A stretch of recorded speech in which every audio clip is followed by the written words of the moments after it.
Bonjour et bienvenue sur ce nouvel échange de votre podcast Homéorésie du vivant.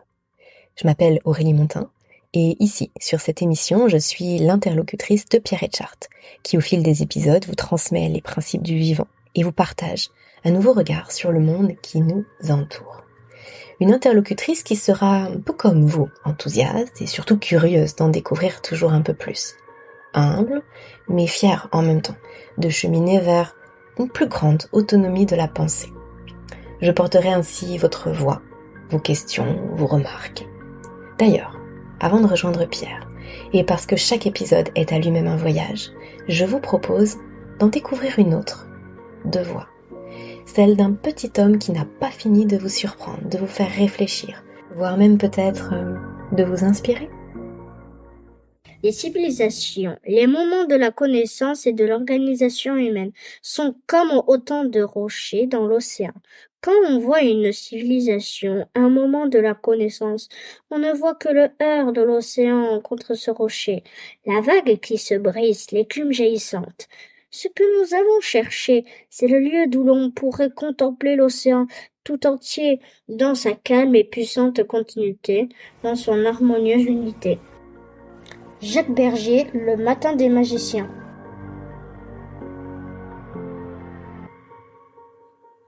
Bonjour Pierre et bienvenue sur ce 3e épisode de ton podcast Homéorésie du vivant. Bonjour Aurélie. Pierre, on a fait déjà 2 épisodes ensemble.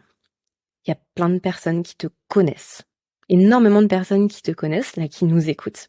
Mais il y a aussi des personnes qui ne te connaissent pas et qui ont peut-être été interpellées par ces 2 premiers épisodes où tu développes déjà des choses très fortes, des choses qui te tiennent à cœur mais qui ont aussi une portée très grande.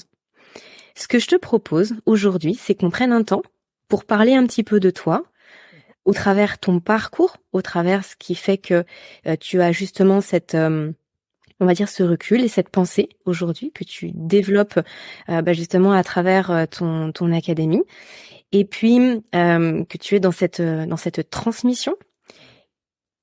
Je te propose de venir partager des choses que je sais de toi.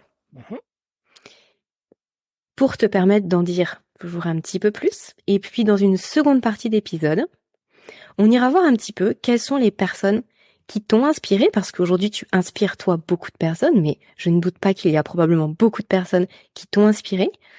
Ça peut être des personnes, mais ça peut être aussi des ouvrages clés, des personnes qui ne sont plus là aujourd'hui. Bien sûr. Et que tu puisses nous partager un petit peu ce qui fait le fondement, le socle de ta pensée aujourd'hui, même si ta pensée aujourd'hui, elle est unique, mais de quoi elle s'est enrichie jusqu'à maintenant. Ça te va? Très bien. C'est parfait. Alors, moi, j'ai envie de commencer d'un point de vue un peu chronologique, avec une chose qui m'a marquée, que tu as un jour dit dans un cours ou dans une conférence, que depuis tout petit, tu as été passionné par la science, ou en tout cas la physique, et que depuis tout petit, tu ouvrais des livres de physique et tu ne comprenais rien, mais ça t'appelait, et puis petit à petit, tu as grandi avec ça au fil des années. Ça, c'est vraiment quelque chose d'assez incroyable dans mon histoire, parce que c'est vrai que j'en ai parlé rétrospectivement, mais j'y avais pas repensé depuis. Et c'est vrai que je me souviens, hein, c'était j'avais 13 ans, je crois, 13 ou 14 ans. Et je me vois, c'était avant de partir en voyage scolaire. Mon père qui m'amenait au bus, hein, de l'école, qui devait m'emmener en voyage. Et on s'est arrêté dans une presse. Et voilà, donc mon père devait acheter quelque chose. Et il me propose de me prendre un magazine, de me prendre un truc, tu sais, pour le voyage. Et là, je tombe sur un hors-série de Science et Vie. Un hors-série sur la relativité d'Einstein. Donc je vois en grand la tête d'Einstein, je vois des petites illustrations, tout ça. Je dis waouh, c'est quoi ce truc? Mais je comprends rien du tout. Hein. Déjà toutes les formules qu'il y a sur la couverture, je comprends rien. Mais je veux ça. Je veux ça. Donc je vais voir mon père, je lui montre ça. Je dis déjà, il me regarde, il me dit mais t'es sérieux? tu veux pas prendre plutôt une bande dessinée ou quelque chose de voilà que tu pourras lire? Je dis non, c'est vraiment ça que je veux. Je suis parti en voyage. je n'ai pas décollé mon nez de ce magazine. Je n'ai pas décollé mon nez de ce magazine alors que je n'y comprenais absolument rien. Et ça, je ne peux pas l'expliquer. Et ce qui est et ce magazine, c'est devenu, je l'ai encore, hein. C'est devenu une pièce dans mon musée. C'est quelque chose. J'ai été appelé, j'ai été attiré, fasciné par ça, parce que je sentais au fond de moi qu'il se passait quelque chose d'important. Je sentais qu'il se passait quelque chose. Et que je passerais probablement une grande partie de ma vie à faire en sorte de comprendre ce quelque chose, parce que je sentais que les implications étaient très, très, très, très importantes.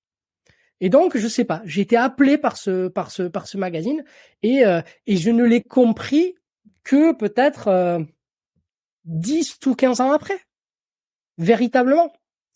Donc, et ça, c'est quelque chose qui m'a suivi à partir de ce jour-là. À partir de ce jour-là, j'avais une relation très, je dirais presque une relation, j'arrive pas à définir exactement, mais il y avait vraiment une attraction et avec les livres, et je me laissais attirer par eux. Voilà. Et donc je les choisissais pas forcément par rapport à ce que mon mental me disait, mais par rapport à ce que je ressentais. Donc je sentais toujours les livres, je sentais leurs pages, j'ouvrais à l'intérieur, je touchais. Donc il y avait quelque chose de charnel avec les livres, et je sentais s'il y avait quelque chose d'important ou pas à l'intérieur pour moi. Et ça m'a amené petit à petit à tomber sur des pépites, mais vraiment sur des pépites sur lesquelles je ne serais probablement jamais tombé si j'avais suivi quelque chose je dirais, ou que j'avais attendu qu'on m'en parle, par exemple. Parce qu'il y a beaucoup de ces informations-là dont on ne m'a jamais parlé. Et d'ailleurs, dont moi-même je suis la première personne qui en parle aux gens qui en entendent parler pour la première fois. Quand je fais mes conférences, quand j'interviens comme ça en public, je parle de choses, les gens ils en ont jamais entendu parler. Alors que maintenant, je me rends compte que c'est des choses, mais qui sont, je veux dire, on peut pas faire l'économie de ces choses-là. Aujourd'hui, ça transforme complètement notre façon de voir le monde, complètement. Et donc, voilà, c'est très difficile à donner une raison. Je dirais une raison raisonnée à cette histoire-là. Mais en tout cas, ça t'a appelé. Ça m'a appelé et c'était vraiment un bonheur pour moi. Et est-ce que ça t'a orienté, toi, par rapport à ton parcours scolaire, Oui. Ou est-ce que finalement c'était quelque chose d'assez à part? Ah non, pas du tout. Alors moi, directement là, à partir de cet épisode quand j'avais 13 ans, donc on était en 93, hein, j'ai su que je voulais faire scientifique. J'ai su que je voulais faire scientifique parce que je voulais comprendre. Je voulais comprendre tout ça. Je voulais comprendre ce qui était marqué. Je voulais comprendre ces équations. Qu'est-ce que ça veut dire? Pourquoi il y a un langage comme ça à part pour comprendre comment ça se fait? Enfin, j'avais tellement de questions. Et je voulais pouvoir y répondre. Je voulais pouvoir découvrir ça.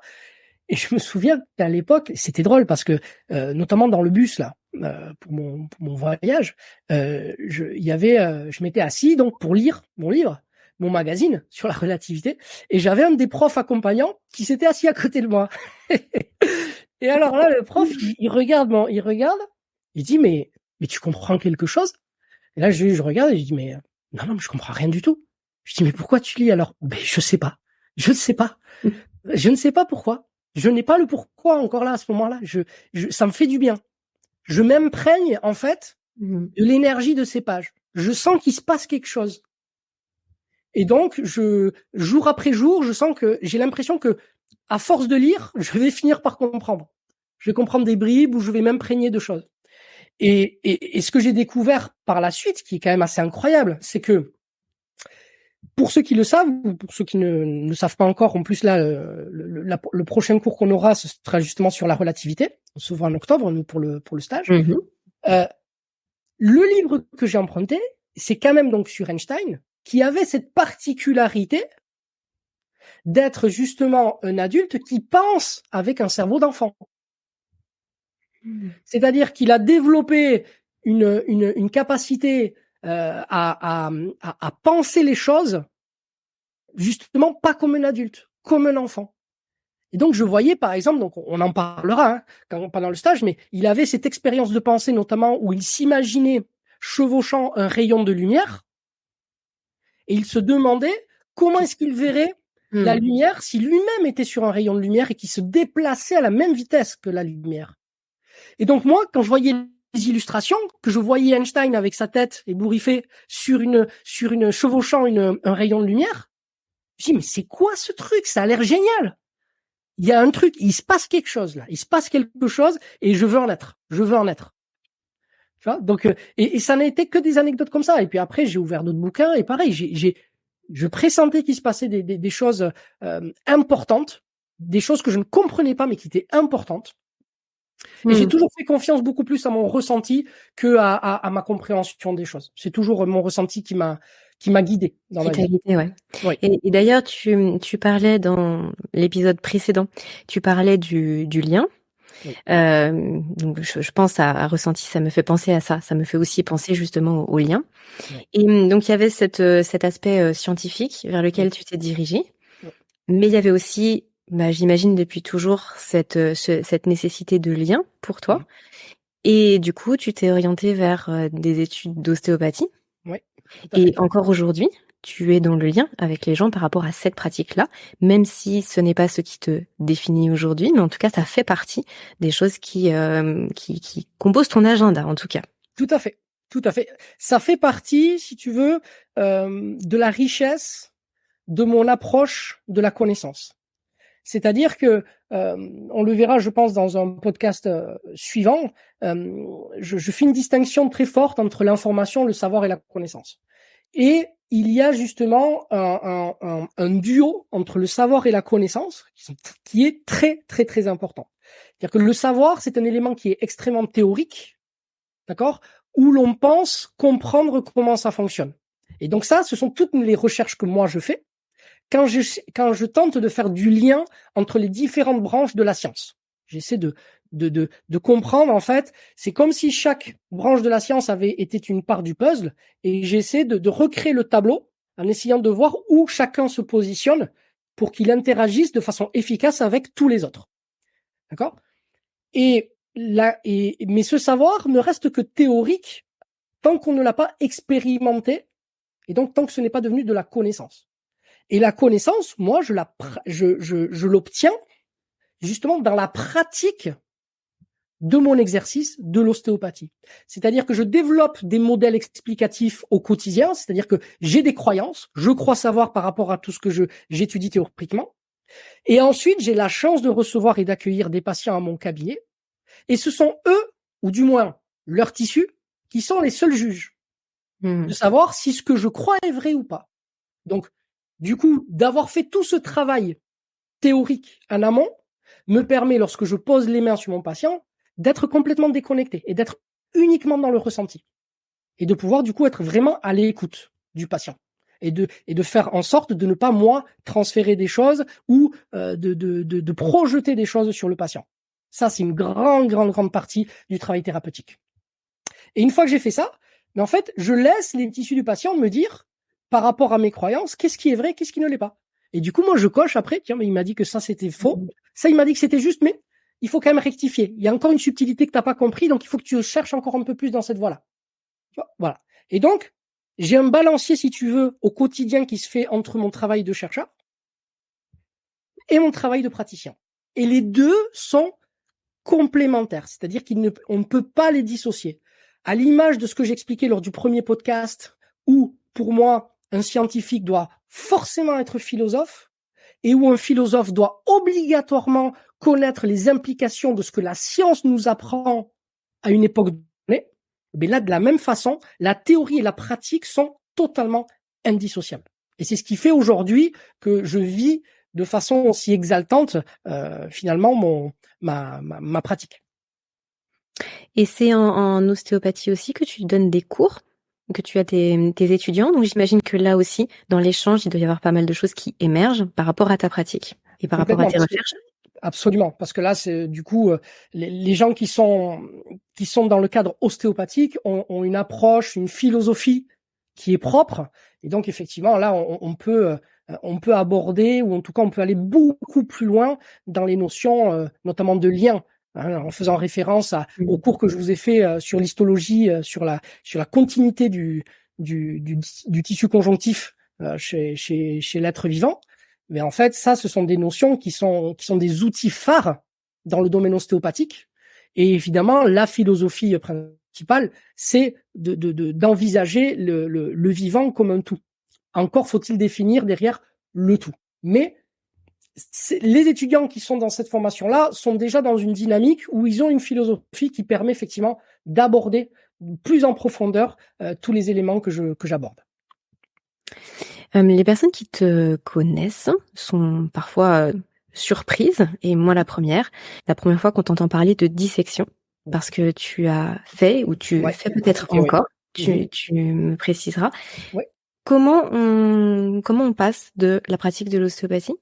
Alors au cours, ça, on peut l'entendre assez facilement, mais à la dissection, qu'est-ce qui t'a amené là? Alors là encore, j'ai eu la chance d'avoir accès à une formation de qualité en ostéopathie, d'avoir des professeurs avec d'une très très très grande qualité. Et les professeurs, donc lorsque je faisais ma formation, lorsque je me formais à l'ostéopathie, avaient décrété qu'il était important, même indispensable, que l'on puisse justement confronter la vision livresque que l'on avait de l'anatomie, qui est quand même l'un des fondements de notre approche avec la physiologie, à la réalité, on va dire à la semi-réalité, parce que ce sont quand même des cadavres, donc ce sont des êtres inertes, mais on peut quand même, en sachant cela, comprendre et voir certaines subtilités. C'est-à-dire que, par exemple, on voit que la couleur des tissus n'est pas la même. Et on a tendance, à force de voir dans des bouquins du rouge, du bleu, du vert et tout ça, on s'imagine qu'à l'intérieur, c'est comme ça. Or, pas du tout. On voit que quand on ouvre, quand on fait une dissection, en fait, c'est pas du tout aussi bien rangé que dans les bouquins. Les bouquins, ce sont des bouquins de Descartes, en fait. Tout est déstructuré, tout est isolé, séparé, coloré pour que l'on puisse mieux l'appréhender. Parce que sinon, ça serait beaucoup trop compliqué. Et donc, le fait de passer à la dissection, le fait de toucher réellement un tissu et de le contacter, ça permet d'ancrer encore plus cette notion, non seulement de continuité tissulaire, parce que là, on la voit. C'est-à-dire que quand on essaie de séparer certains types de tissus conjonctifs, on voit que c'est extrêmement difficile. Extrêmement difficile. Il suffit pas juste d'écarter. On n'arrive pas, en fait, à savoir où est la fin. À quel moment, par exemple, entre le muscle et le tendon, à quel moment exactement, parce que si on va au microscope, on va se rendre compte que c'est pas exactement au même endroit. Parce qu'il y a une véritable continuité. Et donc, ce travail de dissection, il marque les esprits, en fait. Il marque les esprits et nous ramène à vraiment nous rapprocher encore plus, déjà, tout d'abord d'une rigueur anatomique, c'est-à-dire que ça nous oblige à passer un pas de plus par rapport à la connaissance livresque, d'accord? Donc là, on voit sur un cadavre.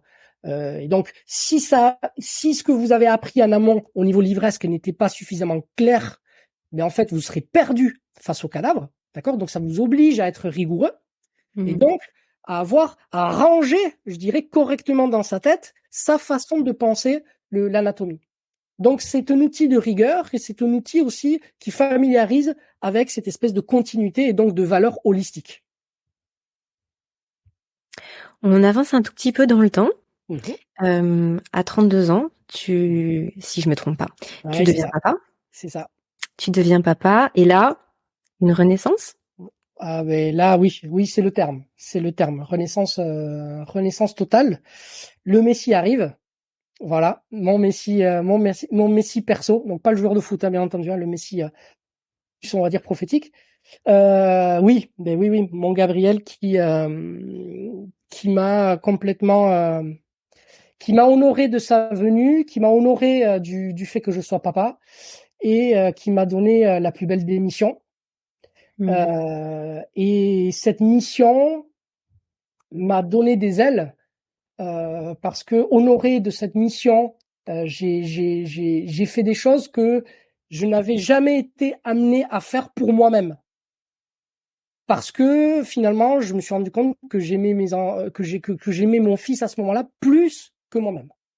Et donc, j'ai décidé à ce moment-là de me poser les bonnes questions et de me demander pourquoi. C'est vraiment lui qui m'a amené sur un plateau d'argent là, le pourquoi. Et donc, j'ai commencé à interroger tout ce qui était attrait, toutes les décisions que je devais prendre pour lui, que ce soit pour la nourriture, pour la santé, que ce soit pour l'éducation, que ce soit. J'ai dit, ok, on fait comme ça, d'accord. Pourquoi on fait comme ça? Voilà. Et j'ai posé cette question partout. Et il m'a permis de lever le voile sur tellement de croyances que j'avais. Je me rendais même pas compte que je m'étais enfermé dans un monde de croyances. Vraiment. Et donc, il m'a permis, j'ai eu le sentiment qu'il m'a affranchi de ma condition d'esclave un peu, comme si j'étais l'ombre de moi-même. Et il a fait de moi, oui, véritablement, ce que je considère aujourd'hui comme la meilleure version de moi-même. Je crois que c'était dans un précédent podcast, Pierre, tu parles justement de l'histoire des sciences, hein, qui est vraiment ton fil conducteur depuis longtemps. Oui. Est-ce que tu pourrais nous définir ce terme d'épistémologie, ce que ça représente pour toi et pourquoi c'est au cœur de ton travail aujourd'hui? Alors, c'est une question qui est très très importante parce qu'en fait, ça rejoint la problématique qu'on a relevée, je crois que c'était dans un podcast précédent effectivement, où à un certain moment, les philosophes se sont séparés des scientifiques. C'est-à-dire qu'il n'y avait plus de réflexion de la part des scientifiques sur les implications de ce qu'ils faisaient, et il n'y avait plus de connaissances techniques des philosophes sur ce que l'on découvrait. Donc, il manquait toujours quelque chose. Et l'épistémologie, qui du coup, pour la définition, en fait, c'est une étude critique des sciences qui est destinée à déterminer leur origine logique, leur valeur et leur portée. En fait, c'est un peu une théorie de la connaissance. D'accord? Ça permet lorsqu'on est face à une connaissance, de prendre, ou du moins un savoir, à prendre du recul et à questionner ce savoir-là. Et cette épistémologie, elle vient s'inscrire de façon symptomatique, dans un univers, justement, où les philosophes et les scientifiques se sont séparés. Mais dans un univers, dans une époque antérieure où, justement, les personnes étaient et philosophes et scientifiques, d'accord? Mais en fait, il n'y avait pas d'épistémologie. L'épistémologie, elle était intrinsèque à leur façon d'agir, à leur façon de penser et de mener les études. Donc, l'épistémologie est un symptôme de notre civilisation, de notre époque en tout cas, qui montre cette carence qu'a la science de s'enfermer beaucoup trop dans la technique et de ne jamais mesurer les implications de ce qu'elle dit. Ce qui d'ailleurs a tendance à se retourner contre elle, parce que en ne mesurant pas cela, en n'ayant pas d'esprit critique par rapport à ce qu'ils découvrent, en fait, ils sont incapables d'en mesurer les implications. Et donc, ils ne peuvent pas utiliser, si tu veux, leur découverte dans son intégralité. D'accord ? C'est comme si tu avais, par exemple, tu découvres un nouveau parc, mais tu n'as pas de plan. Et donc, du coup, tu vas peut-être profiter d'un quart du parc, mais les 3/4 du parc, tu vas pas pouvoir les visiter. Oui, tu es en errance. Oui, tu es en errance, exactement. Alors que cette analyse philosophique permet justement d'avoir une appréhension globale. Et donc, tu vas pouvoir mesurer les limites et du coup pouvoir interagir avec cette nouvelle découverte de façon beaucoup plus efficace. Et ce que tu me dis, ça me fait penser justement à cette distinction qui est faite aujourd'hui dans nos cultures occidentales entre le corps et l'esprit, et où sur des cultures orientales, on va dire mais comment ça le corps et l'esprit? Mais il y a juste l'être humain, et juste le tout en fait. Et du coup là, il y a eu cette scission, et c'est ce qui explique aussi ce que tu partages très souvent, qu'il y a à chaque fois un siècle d'écart entre ce qui a été découvert et ensuite ce qui est vraiment intégré, pris en compte, popularisé, etc. Exactement. Et ça, c'est pareil, c'est-à-dire que c'est un événement de l'histoire des sciences qui est fondamental en fait, parce qu'elle permet de comprendre pourquoi aujourd'hui nous en sommes là où nous en sommes. Il n'y a pas de fatalité en fait. C'est-à-dire que la façon en tout cas dont nous avons d'interagir avec le savoir, l'importance que nous accordons à la connaissance, est lié à cette histoire-là. Et donc, si on ne connaît pas cette histoire, mais on ne peut pas le comprendre. Et donc, on ne peut pas avoir le pourquoi. On va errer comme ça dans les limbes du comment. Pierre, je vois le temps qui défile. Ce que je te propose, parce que j'avais encore une dernière question à te poser là par rapport à ton parcours, je te propose que finalement cet épisode on le fasse en 2 temps, parce qu'on a teasé tes sources d'inspiration et j'ai vraiment trop hâte de t'entendre parler de ça. Mais on va le faire dans un second épisode. Je pense que ce sera plus approprié comme ça. Mais ma dernière question par rapport à ton parcours, c'était justement là aujourd'hui. Justement, toi, ce fil conducteur que tu nous as cité et cette curiosité qui est la tienne, le lien, tout ce que tu mets au cœur de ton approche, ça t'a amené à aller voir des choses extrêmement différentes. Et d'ailleurs, tu donnes des cours d'embryologie, d'histologie, de physique quantique, de relativité, sur le chaos, etc. Ça peut paraître être relativement différent, alors qu'en fait, pour toi, c'est juste une suite logique, et c'est comme ça que tu le transmets aussi. Du coup, ma question, elle est là aujourd'hui. Tu crées ton école, justement. C'est pour toi une sorte d'aboutissement. C'est une sorte de commencement. Alors, tu sais que le commencement est toujours l'aboutissement de quelque chose. Donc, on va dire que c'est les deux. Clairement, aujourd'hui, je ressens suffisamment de maturité pour pouvoir transmettre avec fierté, avec rigueur et avec enthousiasme tout ce que je souhaite partager.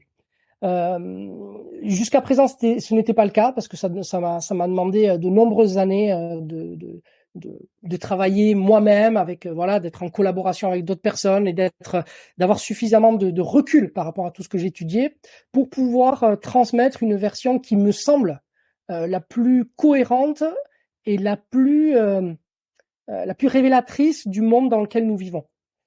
Et donc là aujourd'hui, effectivement, cette académie, elle va ouvrir une nouvelle ère, une nouvelle façon de voir le savoir et d'accéder à la connaissance. Et ça, pour moi, c'est très très très exaltant parce que tout est à faire. Tout est à faire. C'est-à-dire que ce que je propose là, c'est d'une part, c'est complètement atypique. D'ailleurs, c'est souvent ceux qui verront le site, vous verrez bien que vous voyez bien que vous rentrez dans un univers complètement atypique par rapport à tout ce qu'on connaît jusqu'à présent, mais parce que oui, on va aller dans quelque chose de nouveau, mais quelque chose que nous allons créer ensemble. Et d'ailleurs, tout à l'heure, j'ai utilisé le terme d'école. Oui. Et je pense que c'est un terme qui est à reprendre parce que exactement, c'est une académie, non pas une école. Exactement. Oui. Et c'était un lapsus, mais finalement, ça permet de venir en parler et de poser ce mot d'académie. Pourquoi une académie ? Eh bien, l'académie, justement, c'est une référence à Platon. Parce que Platon, justement, avait ouvert justement la première académie dans l'intention, justement, de sensibiliser les gens à une certaine forme de réflexion. C'est-à-dire de ne pas prendre les choses telles qu'elles sont, mais d'essayer de voir toujours l'arrière-plan, de voir un petit peu au-delà de l'horizon. Et donc, d'avoir une réflexion au travers ce que l'on croyait savoir. Parce qu'à l'époque, Platon savait déjà que le savoir était quelque chose qui était indexé à la temporalité. C'est-à-dire que c'est quelque chose qui évolue en permanence. Ce qu'il savait à l'époque, il savait très bien que dans 100 ans après, on saurait d'autres choses et du coup qu'on verrait le monde différemment. Et donc, la meilleure chose qu'il pensait faire à ce moment-là, c'était justement de prendre un petit peu de recul pour analyser ce qu'il pensait savoir à ce moment-là, de rassembler des gens autour de ça, pour que justement, on essaie de mesurer pleinement les implications de l'effervescence qu'il y avait à cette époque-là. Et d'une autre façon, un petit peu plus proche dans notre temporalité, je dirais, c'est justement Albert Einstein qui, lui, avait sa petite académie. Il avait créé, avec 2 de ses amis, il avait créé l'Académie Olympia. Et cette académie, justement, avait cette même vocation. Alors eux, par contre, ils se retrouvaient dans un bistrot. Hein. Ils se retrouvaient dans un bistrot, ils mangeaient des saucisses, ils buvaient de la bière. Mais ils discutaient de quoi? Des implications. C'est-à-dire qu'à l'époque, il y avait la relativité, il y avait la physique quantique, tous les éléments, toutes les patates chaudes, en fait, ils les mettaient sur la table et en mangeant, en faisant un petit gueuleton, ils discutaient, ils réfléchissaient sur les implications de ce que signifiait ce qu'on découvrait en science à cette époque-là. Et moi, c'est ça que je souhaite. Le but de l'académie, c'est pas d'avoir quelqu'un, une personne, donc moi en l'occurrence, qui sait quelque chose et d'apprendre à des gens qui ne savent pas. On est dans un état d'esprit où moi je vais dans un premier temps, bien entendu, vous donner les fondements de ce type de travail, les clés pour pouvoir y parvenir. Mais l'objectif, c'est que dans un deuxième temps, tout le monde prenne sa part parce qu'on aura besoin de toutes les sensibilités, c'est-à-dire la sensibilité de chacun, pour réfléchir justement sur les implications de ce que nous amènent toutes ces informations et tout ce savoir. Qu'est-ce qu'on en fait, pourquoi, comment. Et ça, c'est vraiment le but de cette académie. C'est de créer des académiciens, c'est-à-dire de créer des gens qui auront tous le même rôle. Ce ne sera pas quelque chose de pyramidal. D'accord? C'est vraiment de créer un lieu où les gens veulent réfléchir. Voilà, où les gens veulent réfléchir, veulent se réapproprier le savoir, veulent se réapproprier tout ce que l'on sait aujourd'hui et amener leur touche, leur sensibilité, leur vision, voilà, toutes ces choses-là. Et aborder des futures formations ou aborder leur vie avec un bagage qui sera différent et qui leur permettra d'aller plus loin dans ce fameux. Et c'est quelque chose d'extrêmement ouvert. C'est-à-dire qu'en fonction des interactions vont émerger des choses et ce sont ces émergences-là qui vont dicter quelles vont être les prochaines formations. Donc moi, j'en ai en tête déjà parce qu'il y a certaines choses que je veux absolument transmettre, mais ça va être ouvert à beaucoup de choses. Et il est certain que lors des premières rencontres, dont j'ai vraiment hâte, il va se passer des choses déjà au vu de ce qu'on a à partager par rapport à ce que je vais transmettre, ça c'est clair. Mais en plus, au vu de l'énergie dans laquelle vont venir les gens, parce que les gens qui vont venir au sein de cette académie, ils vont quand même venir déjà avec un certain état d'esprit, hein, parce que quand on voit déjà la présentation, quand on voit la façon dont c'est amené, il est clair qu'il faut déjà être prêt à remettre en question ce qu'on croit savoir et vouloir aller de l'avant et non pas se renfermer dans ses croyances pour pouvoir intégrer cette académie et en tout cas ce mode de travail. Pierre, on s'arrête là. Oui. Et puis on se retrouve dans le prochain épisode pour la deuxième partie de cette grande présentation de ce que tu fais et ce qui t'a amené là. À tout de suite. À tout de suite, merci. Cet épisode touche à sa fin. Bravo à vous de nous avoir suivis jusqu'ici. J'espère que ça vous aura plu, que ça vous aura apporté ce que vous étiez venu y chercher, voire même beaucoup plus. En tout cas, vous pouvez retrouver le travail de Pierre en descriptif de cet épisode. Vous allez avoir tous les liens pour pouvoir creuser, aller plus loin et puis toujours entretenir votre autonomie de pensée. Vous pouvez également soutenir le podcast en partageant à vos proches tout simplement. Et puis ça peut être sympa d'en discuter ensemble aussi. Ou alors en mettant 5 petites étoiles sur iTunes ou sur votre plateforme d'écoute. Je vous dis à très bientôt pour un prochain épisode. N'oubliez pas de partager podcast et de mettre plein de petites étoiles. C'est vraiment important les étoiles.